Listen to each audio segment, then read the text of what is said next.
اب دیکھیے وہ غامدی نام کا، اس سے کسی نے پوچھا کہ قادیانیوں کے پیچھے، یہ اس کا تازہ بیان ہے کہ قادیانیوں کے پیچھے نماز ہو جاتی ہے، تو اس نے کہا اس میں کوئی حرج نہیں، ان کے پیچھے بھی نماز پڑھ سکتے۔ یہ احمدی حضرات ہیں، ان کے پیچھے کیا نماز پڑھ سکتے ہیں کیونکہ وہ اپنے آپ کو مسلم کہتے ہیں؟ اگر وہ اللہ کے بتائے ہوئے طریقے کے مطابق نماز پڑھ رہے ہیں، انہوں نے نماز میں کوئی بدعت داخل نہیں کر دی، وہ بے تکلف نماز پڑھی ہے۔ نماز تو آپ کی نماز ہے، اس میں جو شخص امامت کی جگہ پر کھڑا ہوا ہے وہ اگر اپنے آپ کو مسلمان کہتا ہے تو مجھ کو یا آپ کو کیا حق ہے کہ ہم اس کے اسلام کا انکار کریں؟ کسی کے پیچھے تب ہو جب اس کی اپنی ہو، اور نماز تب ہو جب پہلے ایمان ہو۔ جو نماز وضو کے بغیر نہیں ہو سکتی، ایمان کے بغیر کیسے ہو سکتی؟ تو اس طرح کے شیطانی فکر کے لوگ پہلے چند تھے، اب تو کئی روپ ان کے بن گئے ہیں، اور مسلم امہ کو گمراہ کرنے کے لیے اور کمزور کرنے کے لیے، کیونکہ سب سے بڑی طاقت امت مسلمہ کی یہ ہے کہ دل با محبوب حجازی بستائیں، زین سبب با یک دیگر پیوستائیں۔ ہم کسی ملک میں بھی ہوں ہم ایک ہیں، کیوں؟ ہمارے محبوب ایک ہیں،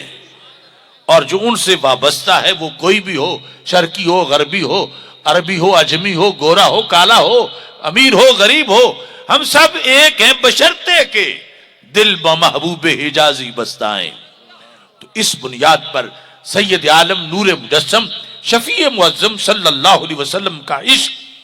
جب امت کے سینے میں مضبوط ہو تو پھر کوئی چیز ان کو دبا نہیں سکتی۔ اور اگر یہ سبق دیا جائے جو غیروں نے دیا اور مختلف فرقوں نے وہ آگے سنایا، تو اس سے پھر وہ صورتحال بنتی ہے جو آج ہمیں انٹرنیشنل سطح پر بنی ہوئی نظر آتی ہے۔ جن کی کتابوں میں یہ لکھا ہے کہ فرشتے سے غلطی ہو گئی تھی وحی لانے میں، اللہ نے تو پسند حضرت مولا علی رضی اللہ تعالیٰ عنہ کو کیا تھا، یہ جبریل ادھر آ گئے تھے۔ اب اس سے بڑا حملہ عشق رسول اللہ علیہ السلام پر اور کیا ہو سکتا؟ اور جو یہ کہیں کہ جن کا خیال نماز میں آ جائے معاذ اللہ گدے گائے کے خیال سے برا ہے، اس سے بڑا حملہ عشق رسول اللہ علیہ السلام پر اور کیا ہوگا؟ جو اپنے آپ کو ان کے جیسا کہیں اور رسان رسول اللہ علیہ السلام اور اپنے آپ کو ملانے کے لیے خود تو ادھر تک جا نہیں سکتے، مگر اس ہستی کو کھینچ کے نیچے لانے کی کوشش کرتے ہیں کہ جیسے ہمارے ہاتھ ہیں ویسے ان کے بھی ہاتھ ہیں، نیچے لا سکتے نہیں، مگر اس سے لوگوں کے عشق کا جو انداز ہے وہ چھلنی ہوتا ہے اور بد اعتقادی پھیلتی ہے، اور نئی نسل کے اندر جو قوت ہے ایمانی وہ کمزور ہوتی ہے۔ آج کی دفاع عزت مصطفیٰ صلی اللہ علیہ وسلم کانفرنس کا پیغام یہ ہے کہ عشق مصطفیٰ صلی اللہ علیہ وسلم ناقابل تسخیر ہے، اور اسی بنیاد پر صحابہ غالب آئے تھے،